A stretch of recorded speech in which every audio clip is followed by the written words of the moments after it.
জেলার আইন শৃঙ্খলা পরিস্থিতি সহ সার্বিক পরিস্থিতি স্থিতিশীল রাখাটা খুবই চ্যালেঞ্জিং একটা কাজ ছিল এবং বলতে দ্বিধা নেই যে এই চ্যালেঞ্জিং কাজটাতে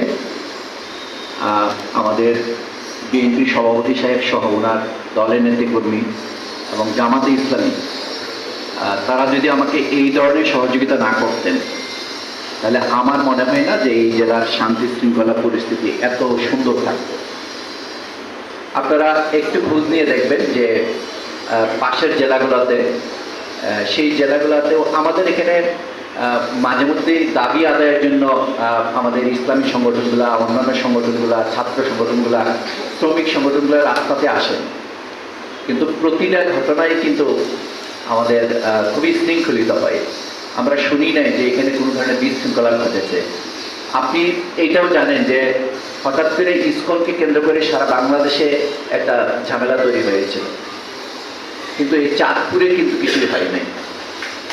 এর জন্য পুরা কৃতিত্বটাই আমি মনে করি আপনারা যারা রাজনৈতিক স্টেক হোল্ডার আছেন আপনাদেরই সবচেয়ে বেশি কৃতিত্ব। আপনারা যদি আমাকে এত সহযোগিতা না করতেন তাহলে এইরকম একটা শান্তিপূর্ণ পরিবেশ আমি এখানে বজায় রাখতে পারতাম না। সেই জন্য আবারও আপনাদেরকে ধন্যবাদ জানাচ্ছি। দেখুন, আজকে মে দিবস নিয়ে আপনারা সবাই জানেন, অনেক ভালো কথাই জানেন। এই মে দিবসের ইতিহাসও জানেন, খুব ছোট্ট ইতিহাস, কিন্তু আমরা শ্রমিক ভাইয়েরা সেই ইতিহাস জানে না, জানতেও চায় না, জানার মতো সময়ও পায় না তারা, কিন্তু আপনাদের জানা উচিত। এই কারণে জানা উচিত যে আপনারা এখন কোন পর্যায়ে আছেন সেটার জন্য হলো আপনাদের জানা উচিত। আমরা আমাদের বিএনপি সভাপতি মহোদয় বলেছেন যে আজকে দিনের পরে আমরা আপনাদের কথা ভুলে যাই, কিছুটা সত্যি কিছুটা মিথ্যে, আমরা ভুলেও যাই।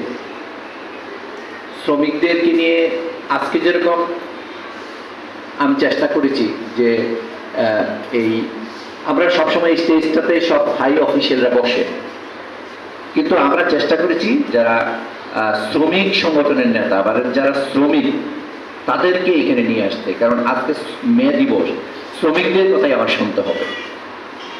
বেশি সংখ্যক আমরা শ্রমিকদেরকেই বক্তব্য দেওয়ার সুযোগ দিয়েছি, আমরা আরো বক্তব্য দিতে পারলে ভালো লাগবে। চলেন আমি আমাদের এখন আপনাদের এই মে দিবসের আপনাদের ভূমিকা কি, আমাদের ভূমিকা কি, কি হওয়া উচিত সেটা নিয়ে চলেন একটি কথা বলি। আমরা এই যে বিএনপি সভাপতি সাহেব বললেন যে আমরা আজকে দিনটা পরে ভুলে যাব, সত্যি তো ভুলে যাবো, তো ভুলে যেতে না যেতে পারি আমাদের কি করা উচিত? আজকে শ্রমিক দলের যিনি সভাপতি নজরুল সাহেব, উনি দেখলাম এই চাঁদপুর জেলাতে 37টা শ্রমিক সংগঠনের একটা নাম করে উপস্থাপন করেছিলেন। তার মানে এই জেলায় বিভিন্ন ক্যাটাগরি 37টা শ্রমিক সংগঠন আছে এবং এদের শ্রমিক সংগঠনগুলো হয়েছে শ্রমের ক্যাটাগরি ভিত্তিক।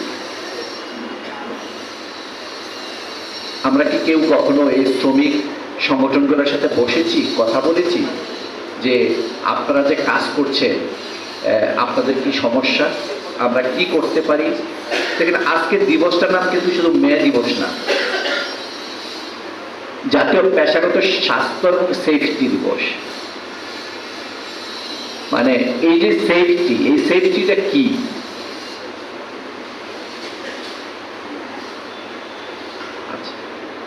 এই যে সেফটিটা কি আমাদের? সেফটিটা হলো এই যে আপনি কাজ করছেন, আপনি যে একটা ওয়েল্ডিং দোকানে কাজ করছেন, মালিক যে আপনাকে দিয়ে কাজ করাচ্ছে, আপনার কি, আপনি যে এখানে মানে বিদ্যুতায়িত হবেন না এটার কোনো গ্যারান্টি কি আছে? নেই। আপনি যে দোকানটাতে কাজ করছেন সেইখান থেকে যে আপনার চোখের মধ্যে আইসা ওই আগুনের ফুলকি পড়বে না এটার কি কোনো গ্যারান্টি আছে?